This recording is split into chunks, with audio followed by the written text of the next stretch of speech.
Ce vendredi 27 octobre 2019, une rumeur commence à se répandre au sein d'une cité de Creil. Le corps d'une jeune fille aurait été retrouvé carbonisé dans un petit cabanon au sein des jardins familiaux. Cabanon qui aurait été incendié 2 jours plus tôt. Personne ne s'est vraiment soucié de la destruction de cette petite maison à l'abandon qui était souvent squattée par les jeunes du quartier. Un coup de téléphone anonyme au commissariat va cependant tout changer. Le corps retrouvé est celui de Shaina, une adolescente du quartier de 15 ans qui a disparu depuis 3 jours. L'autopsie révélera qu'elle a été poignardée à plusieurs reprises dans le ventre et qu'elle a inhalé de la fumée, preuve qu'elle était malheureusement encore vivante lorsqu'elle a péri dans les flammes. L'histoire de Shaina est une suite de drames qui se superposent et qui se referment sur l'adolescente comme un piège. 2 ans avant sa mort, Shaina rencontre Mourad, 14 ans. Ils entament une relation amoureuse, mais le jeune homme la frappe et la menace de diffuser des photos d'elle dénudée sur les réseaux sociaux si elle refuse de coucher avec lui. Photos qu'il a obtenues sous la contrainte.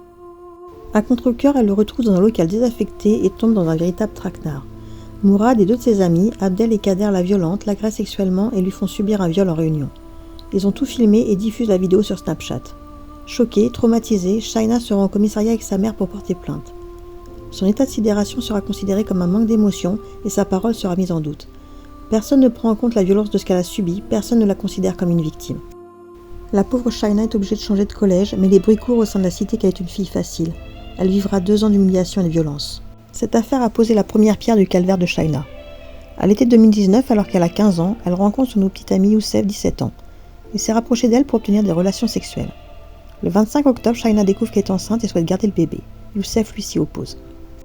Afin d'en discuter, il lui donne rendez-vous dans le cabanon du jardin ouvrier du plateau Rouet, où ils avaient l'habitude de se retrouver. Il a préalablement entreposé un couteau de cuisine, une paire de gants et une bouteille d'essence. Peu après l'arrivée de Shaina, il la poignarde à une quinzaine de reprises, l'asperge d'essence alors qu'elle agonise et y met le feu.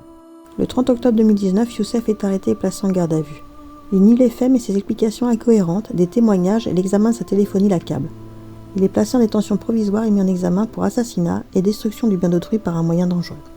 Le 5 septembre 2021, il est renvoyé devant la cour d'assises des mineurs. Il est incarcéré, mais il continue malgré tout à clamer son innocence. L'avocat général estime que l'accusé redoutait la réaction de ses parents, très rigoristes en matière de sexualité. 2 ex-codétenus auxquels l'accusé se serait vanté d'avoir tué Shaina pour ne pas endosser la paternité d'un bâtard ne se sont pas présentés à l'audience.